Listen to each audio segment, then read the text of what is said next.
Hay personas que no entran a una habitación, la ocupan, una joven de 19 años. Cabello rubio, mirada fija, suéter negro de cuello alto, siempre el mismo uniforme, siempre la misma postura, siempre la misma voz, grave, controlada, casi mecánica. Ella no quería parecer una estudiante, no quería parecer una científica más, no quería parecer una fundadora cualquiera, quería parecer inevitable.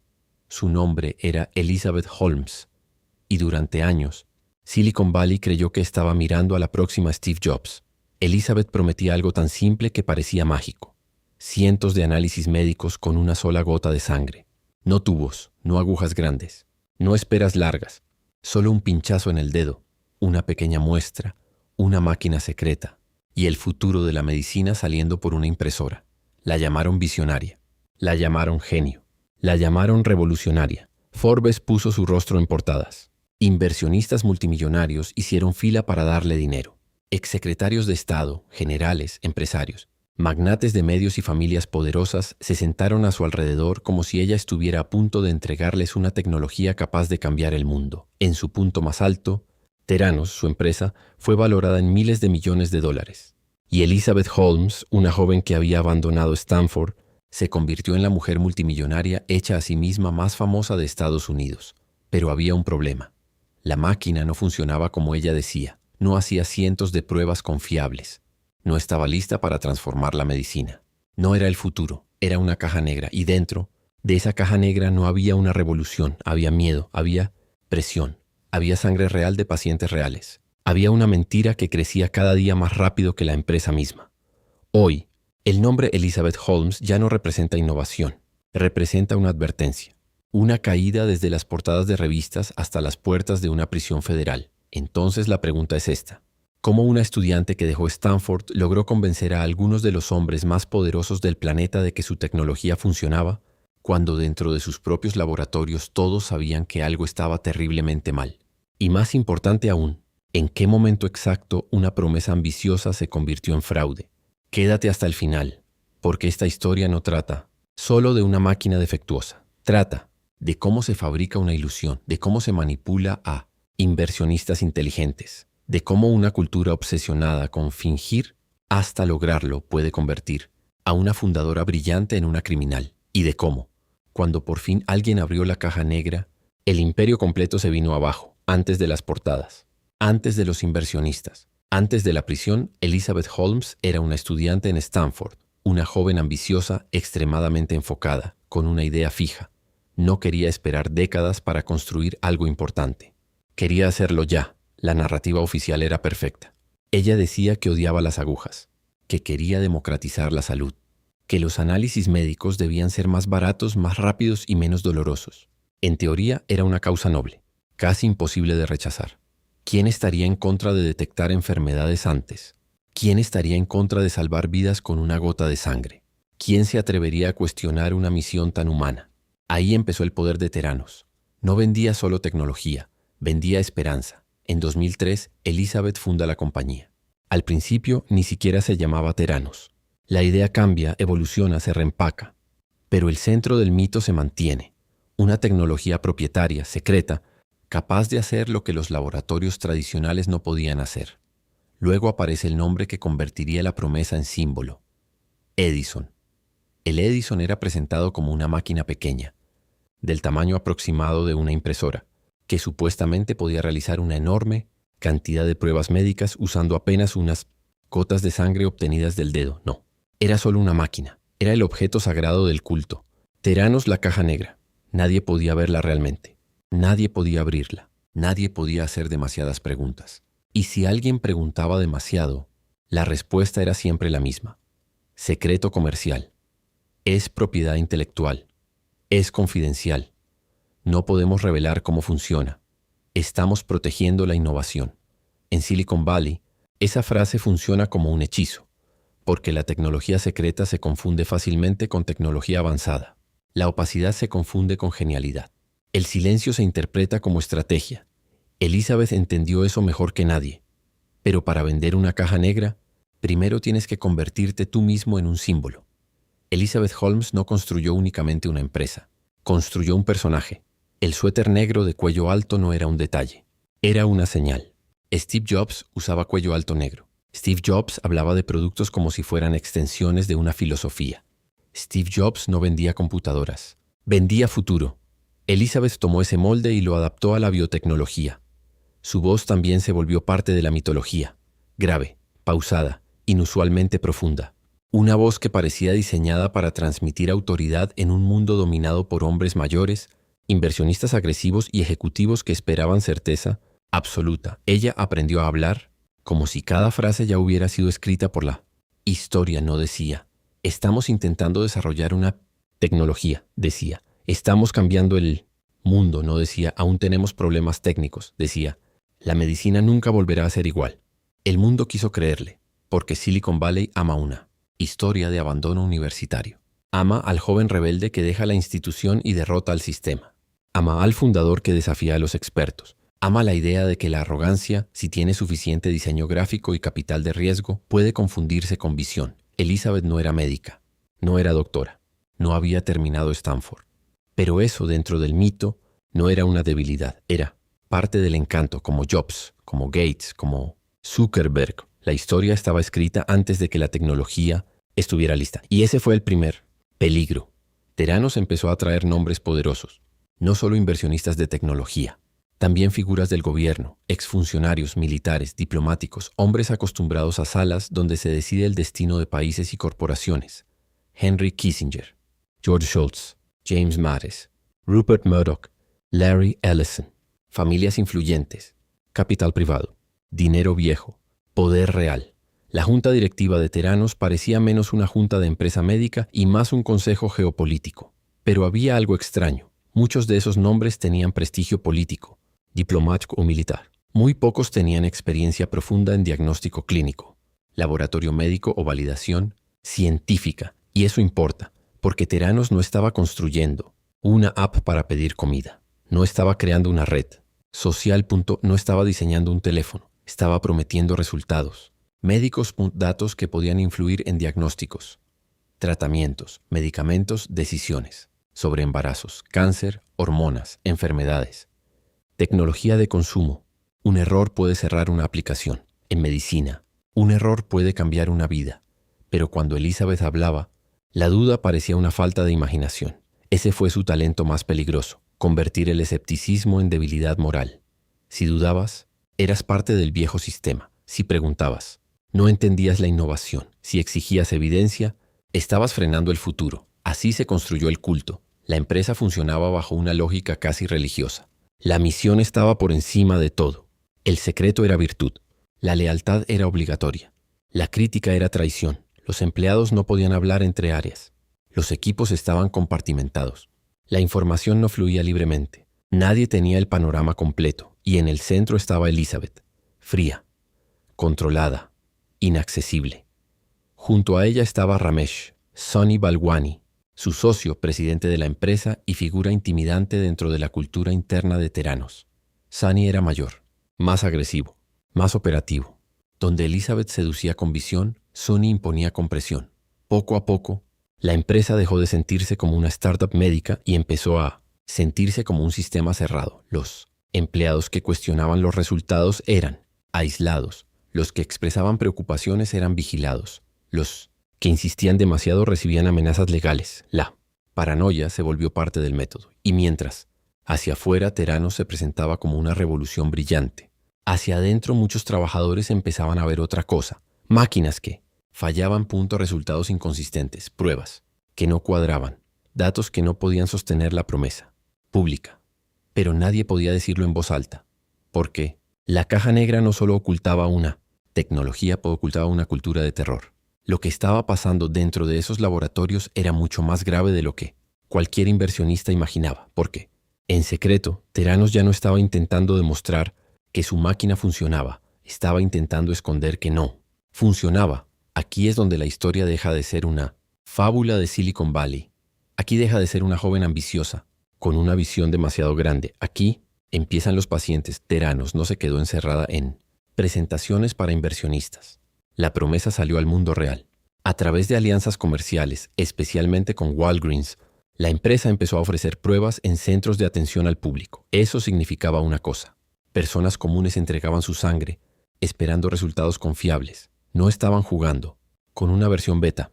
No estaban descargando una app experimental. Estaban tomando decisiones médicas. Y detrás de esa experiencia limpia, rápida y futurista, el sistema era un caos. La máquina Edison, la joya de la corona, fallaba constantemente. No podía hacer todo lo que Elizabeth decía. No podía producir de forma confiable el volumen de análisis prometido. Los resultados variaban. Los controles de calidad generaban alertas. Las muestras pequeñas eran difíciles de procesar con precisión. La sangre no obedece al marketing. En una presentación, una gota de sangre puede parecer suficiente. En un laboratorio, esa gota tiene límites físicos, químicos y biológicos. Hay pruebas que requieren cantidades específicas. Hay márgenes de error. Hay controles. Hay protocolos. Hay razones por las que la medicina avanza lentamente, pero Theranos quería moverse como una empresa de software, rápido, secreto, agresivo, sin esperar a que la evidencia alcanzara a la promesa. Y cuando la tecnología propia no pudo sostener la historia, la empresa hizo algo devastador. En lugar de detenerse, corregir y admitir el problema, improvisó. Theranos comenzó a usar máquinas comerciales convencionales de empresas competidoras para procesar muchas de las pruebas. Máquinas como las de Siemens, equipos que ya existían, equipos usados por laboratorios normales. Pero había un detalle. La narrativa pública decía que Theranos estaba revolucionando el análisis de sangre con su tecnología propietaria. Entonces, si las pruebas se hacían con máquinas tradicionales, el mito se derrumbaba. La solución fue ocultarlo. En algunos casos, las muestras obtenidas por pinchazo en el dedo eran diluidas para poder ser procesadas en máquinas diseñadas para trabajar con volúmenes distintos.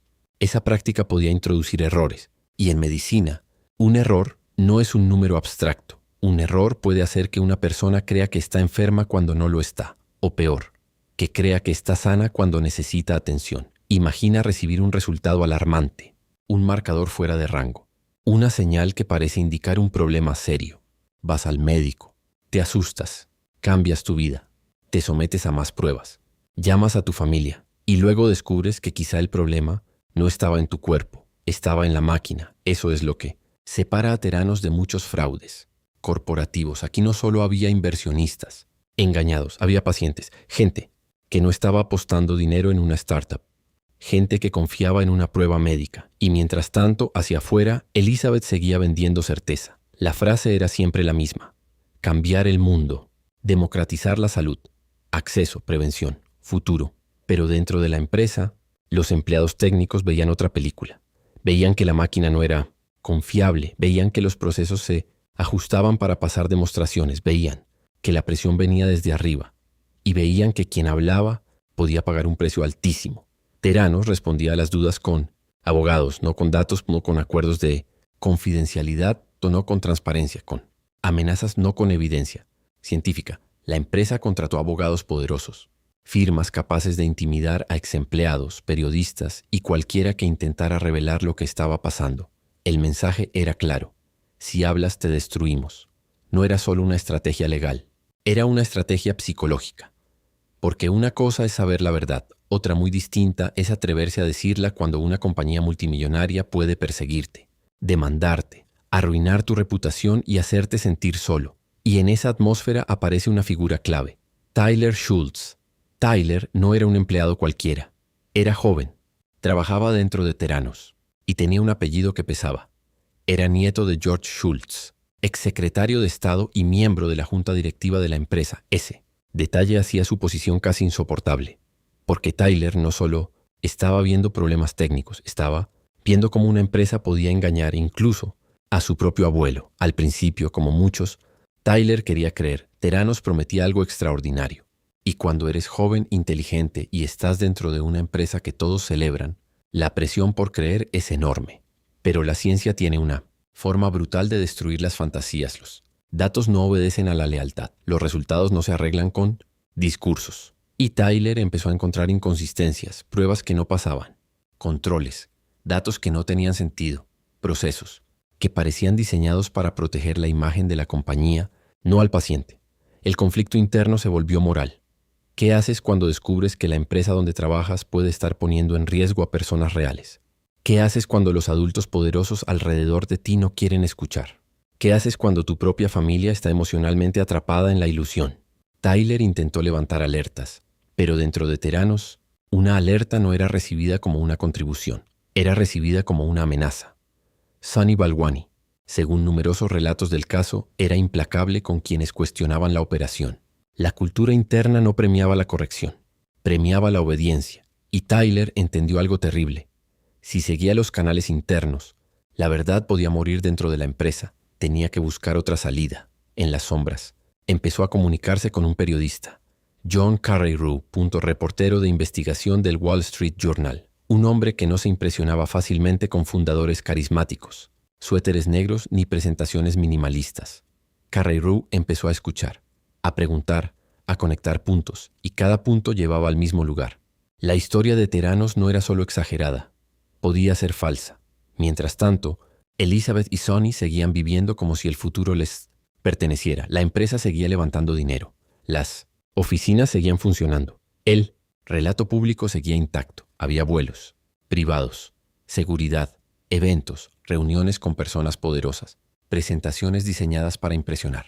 Una fundadora tratada como celebridad antes de demostrar científicamente su promesa central. Ese es uno de los detalles más inquietantes del caso. La ilusión no se mantuvo porque todos fueran ingenuos, se mantuvo porque demasiadas personas importantes querían que fuera verdad. Los inversionistas querían la próxima gran empresa. Los medios querían la próxima gran historia Silicon. Valley quería su próxima santa tecnológica. Y Elizabeth quería ser recordada como la mujer que cambió la medicina. Pero la realidad estaba encerrada en laboratorios, en máquinas que fallaban, en empleados asustados, en pacientes, expuestos, en documentos internos, y en una fuente joven que estaba a punto de desafiar no solo a una empresa, sino a una maquinaria completa de poder, dinero y silencio. Porque cuando John Carreyrou empezó a investigar en serio, Theranos hizo lo que hacen los imperios cuando sienten que la verdad se acerca. No corrigió el problema, intentó matar la historia. Una mentira corporativa puede sobrevivir a rumores, puede sobrevivir a dudas internas, puede sobrevivir incluso a resultados defectuosos, si nadie logra convertir esos resultados en una historia verificable. Pero hay algo que una mentira teme más que cualquier otra cosa. Un periodista con fuentes, John Carreyrou, comenzó a reconstruir Theranos desde afuera. No con la versión pulida de Elizabeth, no con las diapositivas para inversionistas, no con las frases sobre cambiar el mundo, con testimonios, con documentos, con contradicciones, con empleados que habían visto demasiado. La investigación era delicada. Theranos no era una empresa pequeña. Tenía dinero, abogados, contactos y una reputación cuidadosamente construida. Además, el tema era técnico. No bastaba con decir la máquina no funciona. Había que entender cómo funcionaban los laboratorios, qué significaban los controles de calidad, por qué diluir una muestra podía alterar resultados, qué pruebas se estaban haciendo con Edison y cuáles con máquinas comerciales, qué se decía al público y qué ocurría realmente detrás de las puertas cerradas. Carreyrou fue armando el mapa, y ese mapa apuntaba a una conclusión devastadora. Theranos no era la compañía que decía ser.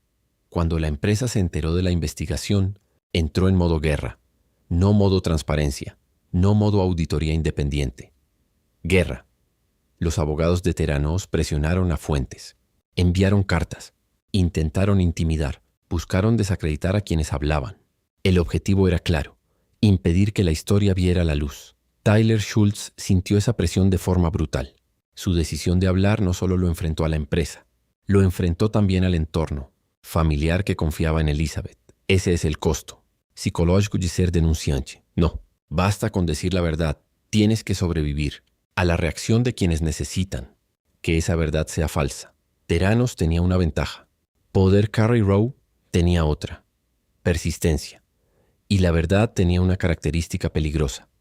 Una vez que varias fuentes independientes cuentan la misma historia, la ilusión empieza a agrietarse. Octubre de 2015, el Wall Street Journal publica el artículo. No fue una explosión ruidosa al principio, fue peor, fue una grieta precisa. El artículo señalaba que la tecnología de Theranos tenía problemas graves, que muchas pruebas no se realizaban con la máquina propietaria y que la empresa estaba muy lejos de cumplir la promesa que había vendido al mundo. De pronto, la caja negra ya no parecía misteriosa, parecía sospechosa. La reacción de Elizabeth fue inmediata. Negar, atacar, reformular la crítica como persecución. Apareció en televisión.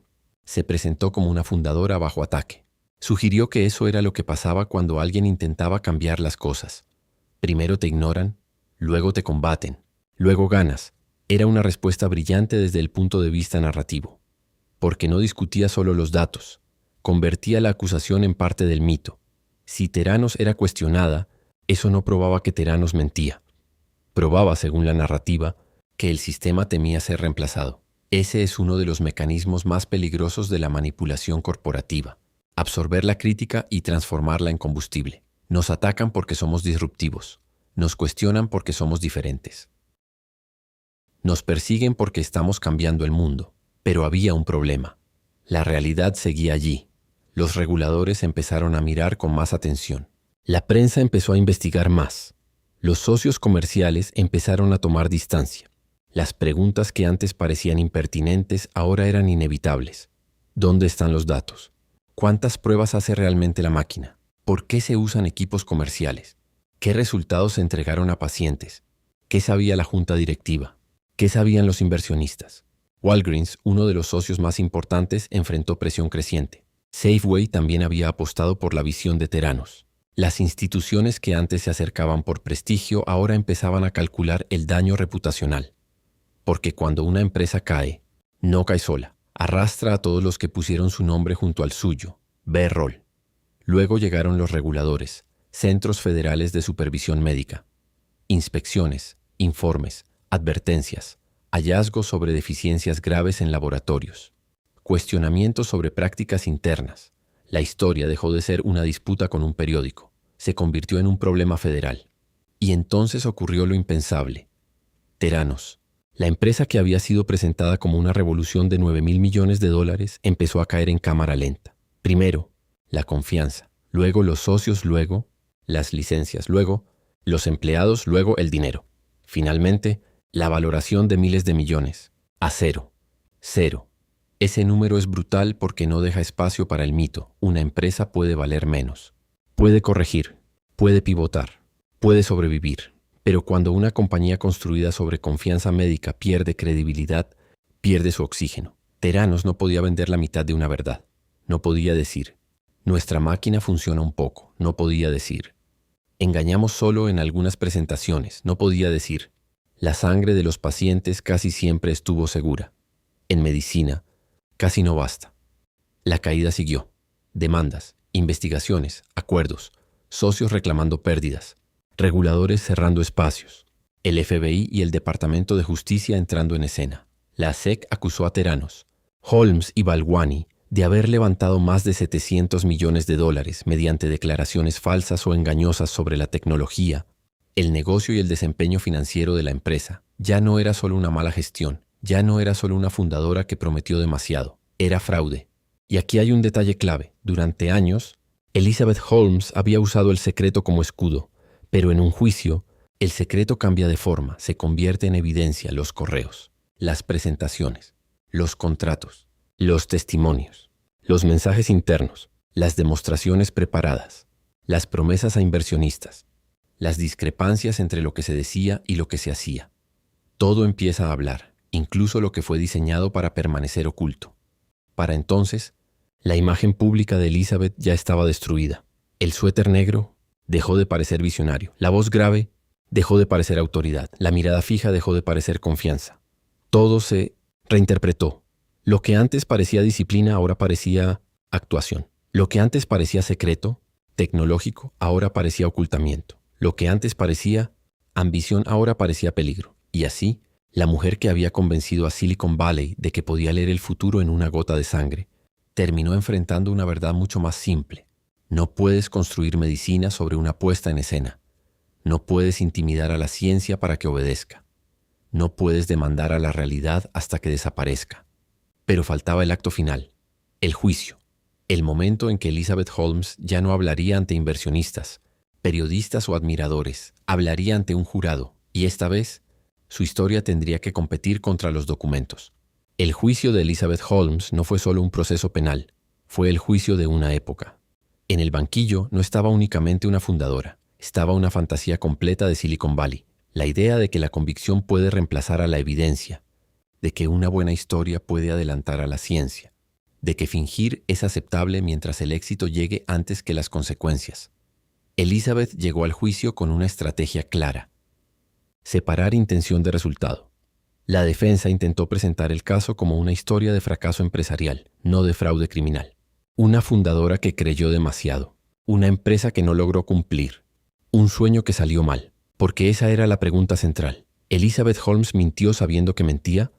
¿O se convenció tanto de su visión que dejó de reconocer la diferencia entre esperanza y engaño? La fiscalía mostró otra historia, una historia de presentaciones manipuladas, de inversionistas engañados, de tecnología exagerada, de alianzas infladas, de una diferencia sistemática entre lo que Theranos decía hacia afuera y lo que sabía hacia adentro. Sunny Balwani también enfrentó su propio proceso. Y aunque ambos intentaron separarse en términos narrativos, la historia de Theranos no puede entenderse sin esa dupla. Elizabeth como rostro mesiánico, Sunny como fuerza de control interno. Uno vendía visión, el otro imponía disciplina. Juntos sostuvieron una empresa donde la duda se trataba como amenaza. En enero de 2022, el jurado declaró culpable a Elizabeth Holmes de un cargo de conspiración para cometer fraude contra inversionistas y 3 cargos de fraude electrónico vinculados a inversionistas. No fue condenada por todos los cargos. Fue absuelta en algunos relacionados con pacientes. Y el jurado no llegó a una decisión unánime en otros. Ese matiz importa, porque la justicia no contó la historia como un documental perfecto. La contó como un expediente, cargos específicos, pruebas específicas, decisiones específicas. Pero el mensaje fue claro. Elizabeth Holmes cruzó una línea. En noviembre de 2022, el juez Edward Dávila la sentenció a 135 meses de prisión, 11 años y 3 meses más, 3 años de libertad supervisada. La mujer que había sido celebrada como la próxima gran fundadora de Silicon Valley ahora tenía una fecha de ingreso al sistema penitenciario federal. Originalmente, cada cargo podía llevar una pena máxima de hasta 20 años. No recibió el máximo, pero la condena fue suficiente para transformar su nombre para siempre. Elizabeth Holmes ya no sería recordada solo como la joven del cuello alto, negro.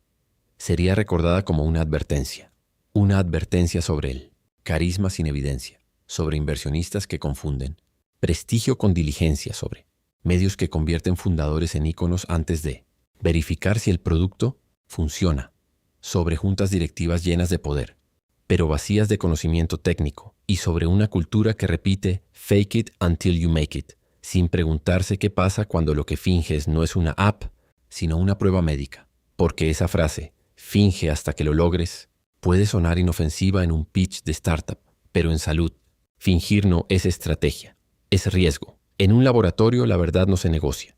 En una muestra de sangre el marketing no importa. En el cuerpo de un paciente, el relato no sustituye al resultado. Y quizá esa sea la parte más inquietante de Elizabeth Holmes. No sabemos con certeza absoluta cuándo dejó de creer en su propia promesa. Tal vez al principio era una joven brillante convencida de que podía acelerar el futuro. Tal vez pensó que los problemas técnicos se resolverían a tiempo. Tal vez creyó que, si mantenía viva la ilusión lo suficiente, la ciencia terminaría alcanzando al discurso. Pero también puede ser que entendiera mucho antes que todos los demás que la máquina no funcionaba. Y aún así siguiera adelante. Esa es la pregunta que queda flotando. ¿Elizabeth Holmes fue una visionaria cegada por el ego?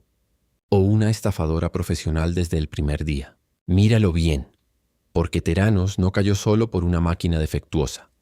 Cayó porque demasiadas personas confundieron seguridad con verdad. Confundieron silencio con profundidad. Confundieron fama con validación. Confundieron una voz grave, un suéter negro y una promesa hermosa con ciencia real.